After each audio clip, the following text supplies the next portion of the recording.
लेकिन वहां पे एक्शन हो रहा है, एमएलएस पहुंच गए, एमएलएस पहुंच गए। Over to Mridul, over to Mridul. Sudhanshu ji माफी चाह रहा हूं, thank you. Over to Mridul, Mridul full frame audio खोलो, मृदुल का, मृदुल का ऑडियो। विधायकों की बस में इस समय मैं दिखा रहा हूं आपको तस्वीर, ये आप देखिए।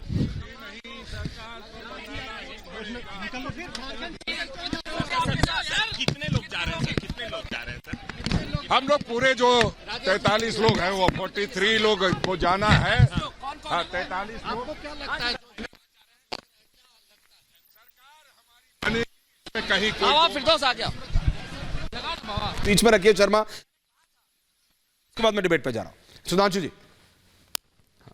इस लाइव फ्रेम को रखिए बीच में। हाँ सुधांशु, सुधांशु जी बोल रहे हैं।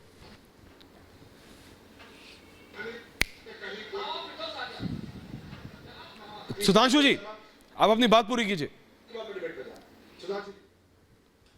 हाँ, तो मेरा ये कहना था ऐश्वर्य जी, हाँ आवाज आ रही ना मेरी? बोलिए। आवाज आ रही है? जी आ रही है, बिल्कुल बाबूलाल आ रही है, बोलिए। हाँ देखिए, मैं यही बताना चाहता हूं कि ये 1994 में शिबू सोरेन जी और इनके दो अन्य सांसद बाकायदा सुप्रीम कोर्ट से साबित हो गए कि पैसा लिया था। इवन जिस अकाउंट में पैसा लिया था वो अकाउंट तक बरामद हो गया जिसमें कि 1 करोड़ रुपया डाला गया था। उसी प्रकार 1997 में वो जेल चले गए। भाई मुझे समझ में नहीं आता है कि जो लोग 30 बरस पहले और 26-27 बरस पहले जेल चले गए, साबित होकर, दोषी साबित होकर न्यायालय के द्वारा, वो आज कहते हैं 2014 के बाद ये सब कुछ किया जा रहा है। साहब ये तो उनकी फितरत है और मामले भी 15-15 साल पुराने हैं। इसलिए मैं कहना चाहता हूं ये भारत की राजनीति के 2 सबसे बड़े उदाहरण हैं भ्रष्टाचार के, which is proven by the court. और आज ये लोग ऐसा कह रहे हैं। इसलिए मैं सिर्फ ये कहना चाहता हूं भारत की राजनीति में एक बहुत बड़ी समस्या हो गई है। मैं गंभीरता से बात कहता हूं, रामकृपाल जी भी समझेंगे और मैं पंकज जी से भी अनुरोध करूंगा वो भी समझें। आज सिर्फ ये 1C करप्शन का नहीं है, ये 4C हो गए हैं भारत की राजनीति में चुनौती के, जिसमें corruption, casteism, criminalisation and communal politics, ये चारों C आपस में जुड़ जाते हैं। मेन है करप्शन, फिर जरूरत पड़ने पे उसको कास्ट का कवर दे दो, फिर जरूरत पड़ने पे कम्युनल कवर दे दो और जरूरत पड़ने पे क्रिमिनल कवर दे दो। इसीलिए देखिए अनेक बार क्या होता है, उस समय मुझे याद है शिबू सोरेन जी के ऊपर जब ये हुआ था तो उन्होंने ओपनली बोला था मीडिया में, हाँ क्या हुआ, मैंने 1 करोड़ रुपया ले लिया तो क्या दिल्ली में बड़का बड़का आदमी 100-100 करोड़ ले लेता, उसका कुछ नहीं होता, मैं सीधा साधा आदमी, मेरे पीछे पड़ गए। मायावती जी उसको यूटिलाइज करती थी उस जमाने में। उसी प्रकार उत्तर प्रदेश में देखिए तो आजम खां पे कार्रवाई नहीं होगी क्योंकि कम्युनल एंगल आ जाता था।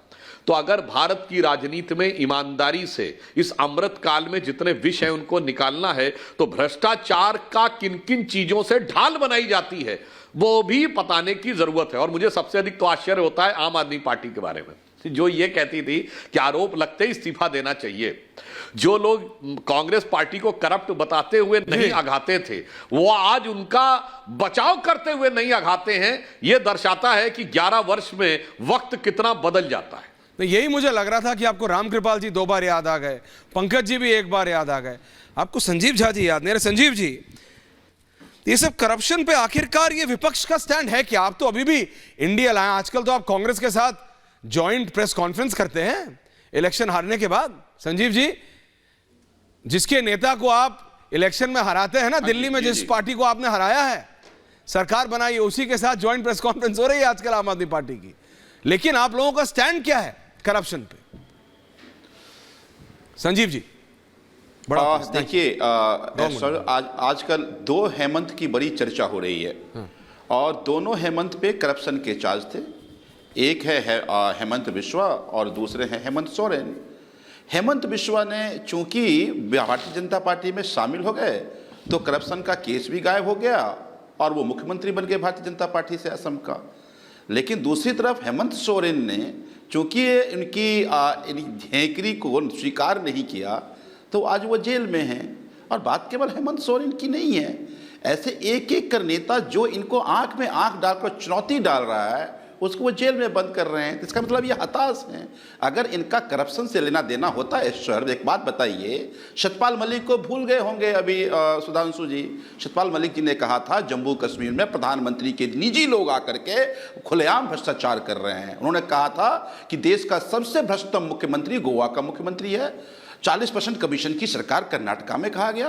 अदानी के खिलाफ कई लोगों ने शिकायत करी, संजय सिंह जी ने शिकायत करी, संजय सिंह तो जेल में है, अदानी तो कोई ईडी सीबीआई नहीं पहुंच पाई। तो भ्रष्टाचार से कोई लेना देना नहीं है। इनकी कोशिश बस इतनी है कि किसी तरह से हम डराए ताकि हमारी अधीनता स्वीकार कर ले।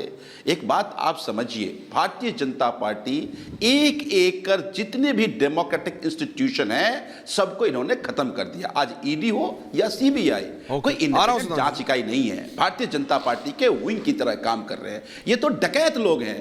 देखा ना किस तरह से चंडीगढ़ में डकैती किए हैं। बैलेट की डकैती तो भारतीय जनता पार्टी करती है, जाकर के विधायकों की लूट का काम भारतीय जनता पार्टी करती है। किस तरह से महाराष्ट्र सरकार बनी, विधायकों को लूट लिया इन्होंने, गोवा जाकर विधायकों को लूट लिया।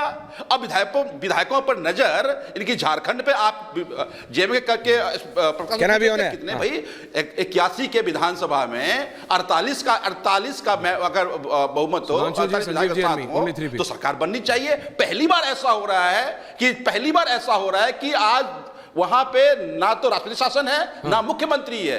इनको संविधान से कोई लेना देना नहीं है, डेमोक्रेसी से कोई लेना देना नहीं है। इन्होंने डेमोक्रेसी को खत्म कर दिया है और आज जिसके पास बहुमत है उसे शपथ नहीं दिला रहे। अभी देखा आपने बिहार में पलट गए, पलटू राम आए, आपने कहा झारखंड के अंदर शपथ हो गया, लेकिन झारखंड में नहीं हो रहा है। तो ये डकैत लोग हैं, डकैती कर रहे हैं।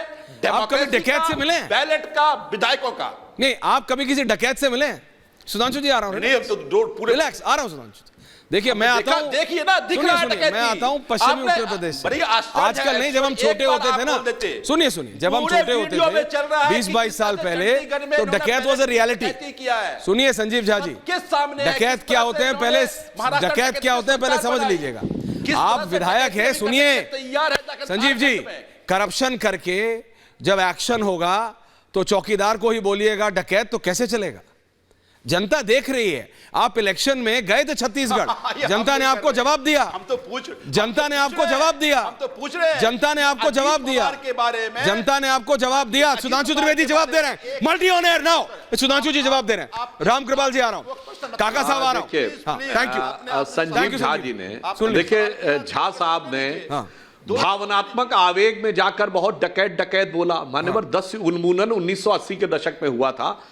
डकैत की बात छोड़िए, मगर भारत की राजनीति में सबसे बड़ा बकैत है तो आम आदमी पार्टी है। बताइए, अभी तो इन्होंने बकैती ये की, इन्होंने कहा भ्रष्टाचार से कोई लेना देना नहीं। छत्तीसगढ़ में जाके कहा कि साहब भूपेश बघेल से बड़ा भ्रष्टाचारी कोई नहीं है, कांग्रेस के साथ रहना है। अच्छा सुनिए, और कांग्रेस ये कहती है कि जो शराब घोटाला है उसमें आम आदमी पार्टी ने भ्रष्टाचार किया, मगर दोनों साथ है। अब बकैती क्या होती है मैं बताता हूं। बकैती ये होती है कि शरद पवार जी के पास इतना आउटसाइडर है, लालू प्रसाद जी के खिलाफ जितना पैसा है, मुलायम सिंह जी के पास इतना पैसा है, और अब जाके दंडवत हो जाते हैं। बकैती ये होती है कि पहले आरोप लगाते हैं कांग्रेस के नेता कपिल सिब्बल और मनीष तिवारी से लेके भाजपा के नेता स्वर्गीय अरुण जेटली जी और नितिन गडकरी जी के, फिर जाके अदालत में माफी मांग लेते हैं कि नहीं हमारे पास कोई सबूत नहीं थे, हमने ऐसे ही बोल दिया था। इसलिए मैं कह रहा हूं जनाब, डकैती भूल जाइए। बकैती आपकी जनता बहुत अच्छी तरीके से देख रही है और उसे समझ में आ रहा